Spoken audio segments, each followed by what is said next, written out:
તો હેલો મિત્રો, આપણી યુટ્યુબ ચેનલ મિકેનિકમાં બધા મિત્રોનું સ્વાગત છે। તો મિત્રો, આપણે આજે એન્જિન ફિટિંગ કરવાનું છે।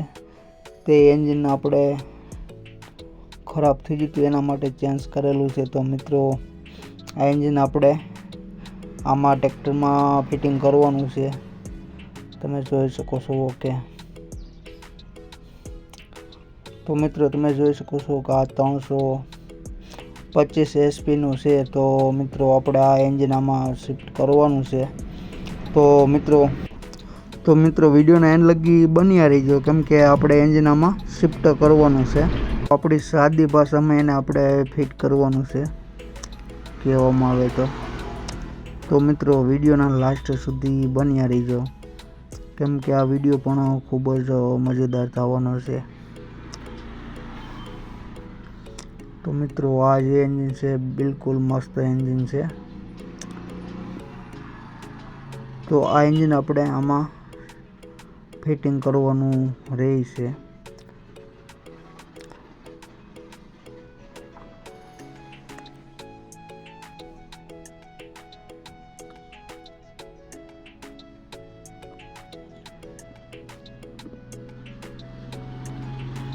તો મિત્રો તમે જોઈ શકો છો કે આપણે એન્જિન પણ ફિટિંગ કરી દીધું છે।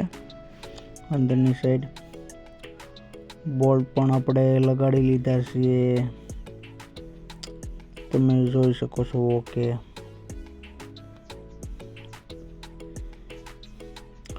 તો આપણું બંને સાઈડથી આ વોચ પે પણ આપણે બધા ચેન્જ કરી દીધા છે। તમે જોઈ શકો છો કે વોચ પે પણ નવા નાખી દીધા છે ને આ ડીઝલની પાઇપ પણ આપણે નવી નાખી દીધી છે। ત્યારબાદ હાંધાના બોલ્ટ પણ આપણે ચેન્જ કર્યા છે, તે પણ નાના નાખી દીધા છે અને અહીંની આપણી ડીઝલની પાછળની પાઇપ આપણે ફિટિંગ કરવાની છે। તો ત્યારબાદ મિત્રો આપણે સેલ્ફ પણ લગાડી લીધો છે। સેલ્ફના બોલ્ટ અને વોલ્ટિનેટર પણ આપણે તેમાં પણ બેરિંગ હોઈ ગયું હતું, એટલે એના માટે આપણે એમાં પણ બેરિંગ ચેન્જ કરેલું છે વોલ્ટિનેટરનું।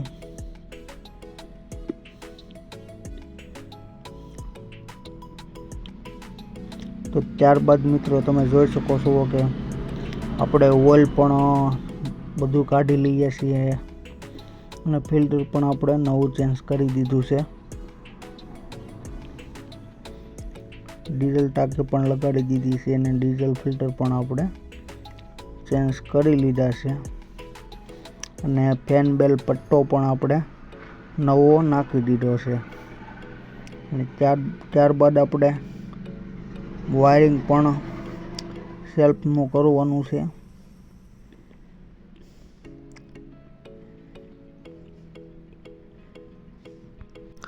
ત્યારબાદ મિત્રો આપણે ફ્રન્ટ પણ ચેન્જ કરવાનો રહેશે, કેમ કે જે જૂનો મેસી વાળો તે લાગે તે ન લાગે, આના માટે આપણે બધું ખોલી લીધું છે। બોલ્ટ ઘણા ખરા બોલ્ટ પણ તૂટી ગયા છે।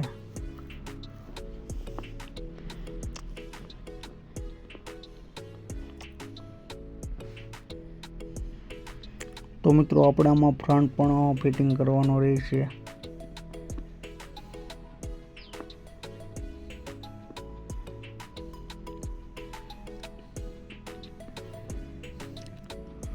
તો મિત્રો તમે જોઈ શકો છો કે ઘણી 7 વાગી ગયા છે ને 7 વાગ્યામાં પણ આપણે કમ્પ્લેટ બધું ફિટિંગ કરી લીધું છે ને એક સાઈડની સ્પેન્ડલ અને ટાયર આપણે બાકી છે ફિટિંગ કરવાનું।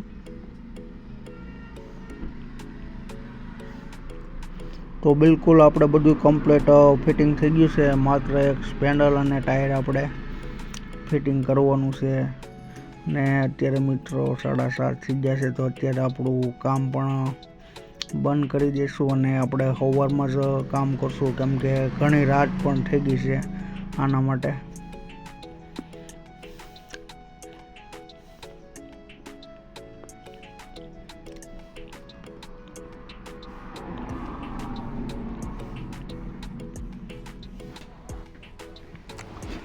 ત્યારબાદ મિત્રો આપણું બધું કામ થઈ ગયું છે. ડીઝલ પાઇપ પણ પાછળની લગાડી દીધી છે, બેટરી પણ લગાડી દીધી છે. તો મિત્રો તમે જોઈ શકો છો કે આપણું ટ્રેક્ટર બિલકુલ કમ્પ્લીટ થઈ ગયું છે. તો પણ આપણે બમ્પર અને સ્પેન્ડલ પણ લગાડી લીધી છે. તમે જોઈ શકો છો કે તો મિત્રો આ ટ્રેક્ટર બિલકુલ કમ્પ્લીટ થઈ ગયું છે અને પોતાના કાર્ય માટે બિલકુલ કમ્પ્લીટ છે. તમે જોઈ શકો છો કે તો મિત્રો ફરી મળીએ નવા વિડીયો સાથે અને નવા અંદાજ સાથે. ત્યાં સુધી બધા જ મિત્રોને મારા જય હિન્દ, જય ભારત. તો ફરી મળીએ નેક્સ્ટ વિડીયો ઉપર.